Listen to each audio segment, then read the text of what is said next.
imagine, si un super volcan entrait en éruption, quelles seraient selon toi les conséquences sur l'environnement et sur les sociétés humaines?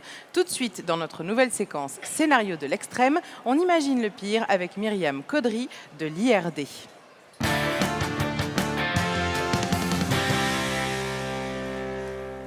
Souvent, quand on parle d'éruption volcanique, on a en tête tout de suite les images de destruction, de coulées de lave, de poussière et d'impact sur les populations qui entourent le volcan, tels que les tsunamis par exemple. Mais on connaît beaucoup moins l'impact des éruptions volcaniques sur le climat planétaire. Pourtant, quand des éruptions volcaniques sont suffisamment importantes, elles peuvent avoir un impact sur l'ensemble du globe. Souvent, elles ont lieu dans les tropiques et elles sont ressenties, leur influence, au pôle Nord, par exemple.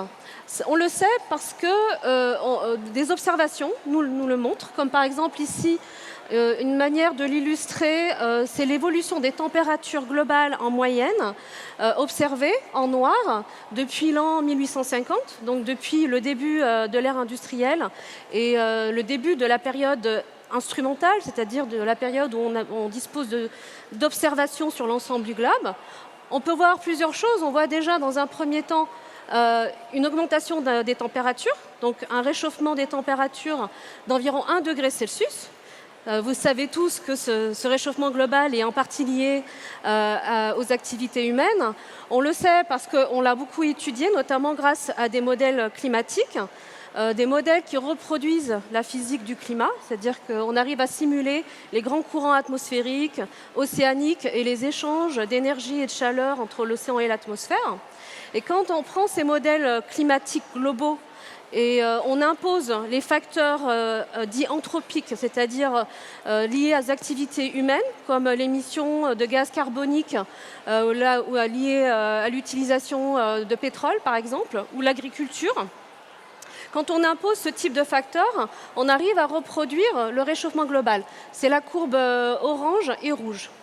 Quand on prend en compte l'activité des volcans, c'est la courbe bleue, on s'aperçoit que pour les plus grosses éruptions volcaniques qu'il y a eu sur les 100 dernières années, il y en a eu 5, un refroidissement d'un demi-degré a été observé pendant 3-4 ans, suite à l'éruption du Krakatoa en 1883, du Santa Maria en 1902, de Agung en 1963, de El Chichón en 1982 et la plus récente, en juin 1991, celle du Pinatubo dans les Philippines.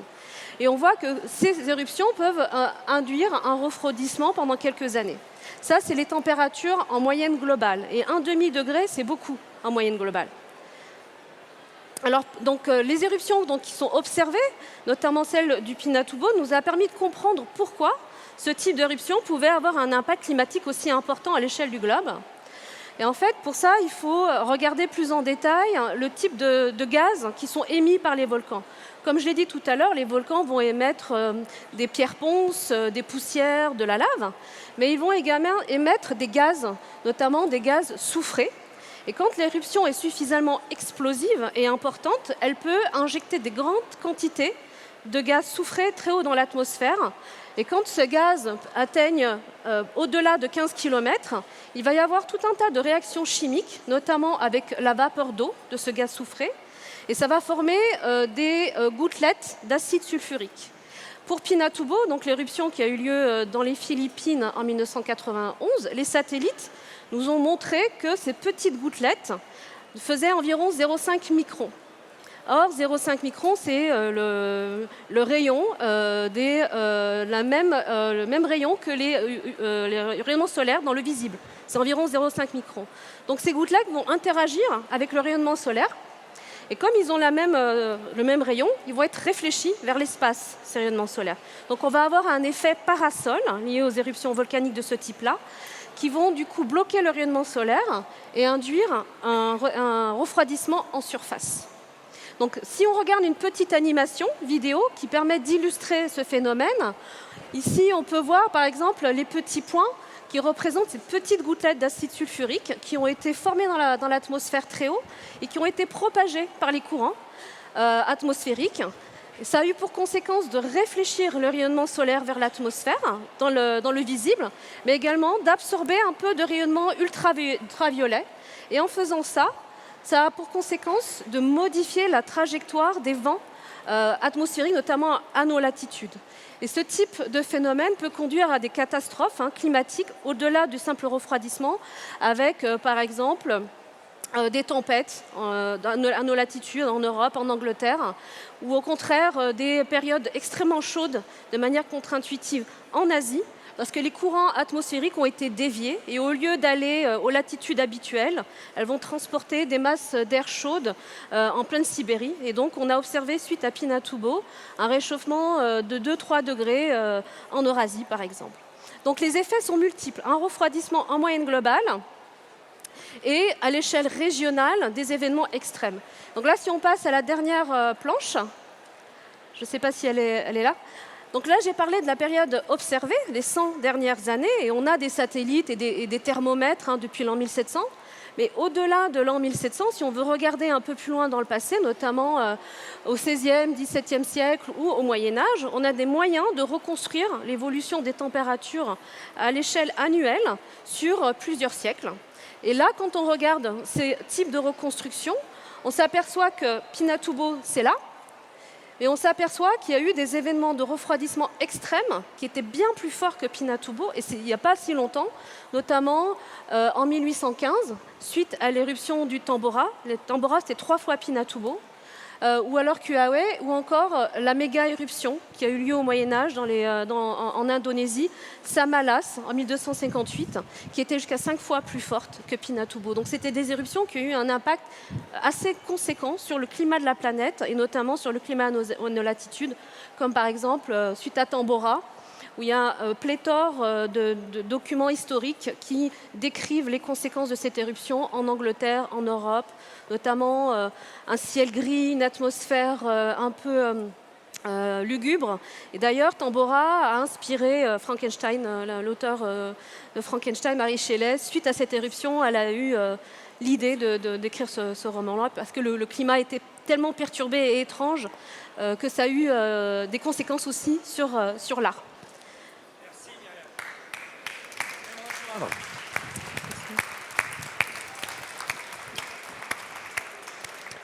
Vous êtes à l'IRD, je rappelle que vous n'êtes pas volcanologue Les climatologues. ou vulcanologue d'ailleurs, au passage on peut dire les deux, que ce soit dit une fois pour toutes, volcanologue.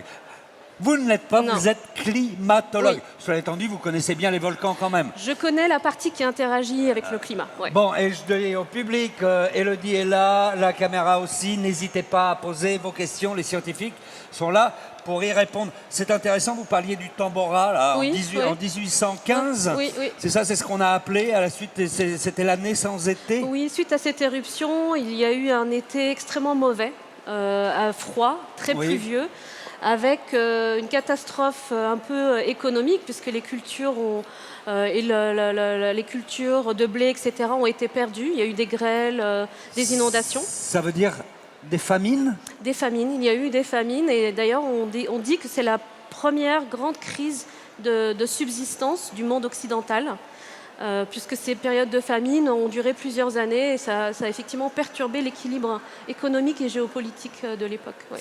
Dans les grandes éruptions, on va dire historiques, et Oui. non pas préhistoriques, Oui, historique. il y a eu aussi au Moyen-Âge, c'était aussi toujours en Indonésie, Oui, c'est une zone très sensible, c'était Oui. Samola. Samalas, Samala. l'éruption du Samalas en 1258, qui était 5 fois Pinatubo. On en connaît, on a les traces historiques, on sait ce que ça a coûté aux populations. Oui, il y a eu une éruption qui a complètement effacé de la carte une île, qui aujourd'hui est enfouie, et on l'a redécouvert. Des collègues géologues ont réussi à exhumer la caldeira associée à cette méga éruption, une caldeira qui fait un rayon impressionnant.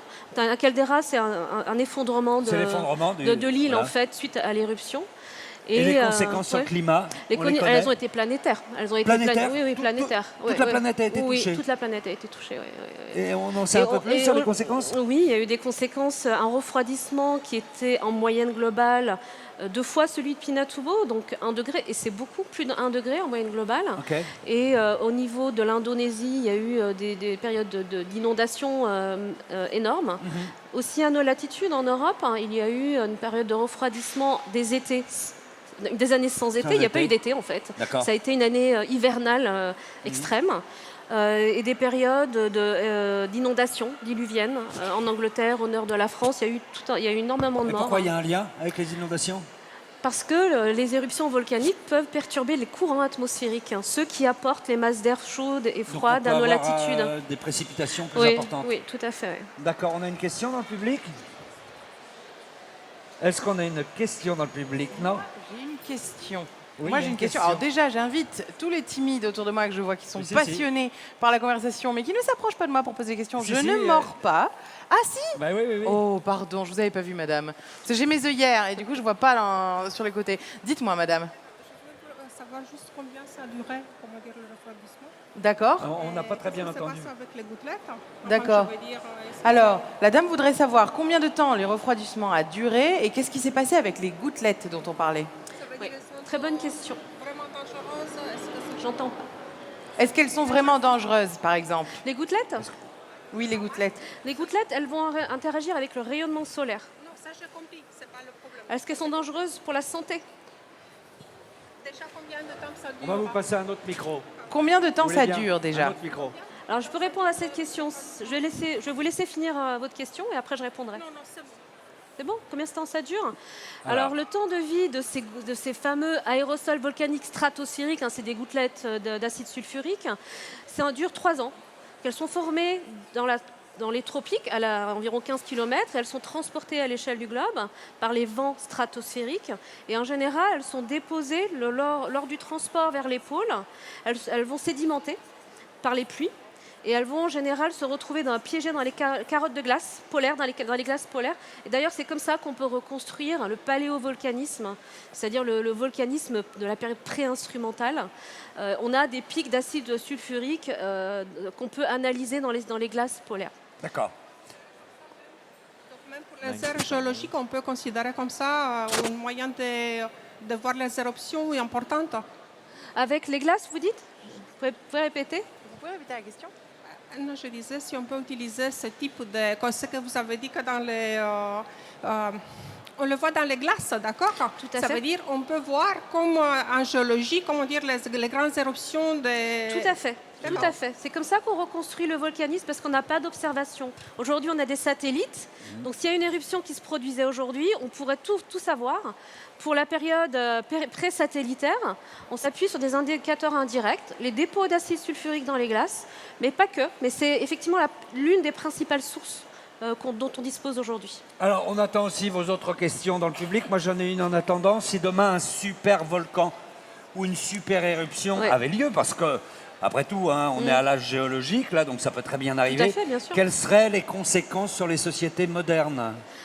Elle serait tout aussi, à mon avis, difficile, voire même plus que les sociétés moyenâgeuses. Vous avez remarqué que parfois on a l'impression d'être dans une société moderne dite plus intelligente que les autres? Oui, mais je ne crois pas, finalement. Et alors? Non, je pense que la résilience des sociétés face à ce type d'événements extrêmes n'est pas forcément plus élevée aujourd'hui, parce qu'on est dans un monde extrêmement interconnecté. Oui. L'Eurasie, c'est le grenier à grains de l'Europe.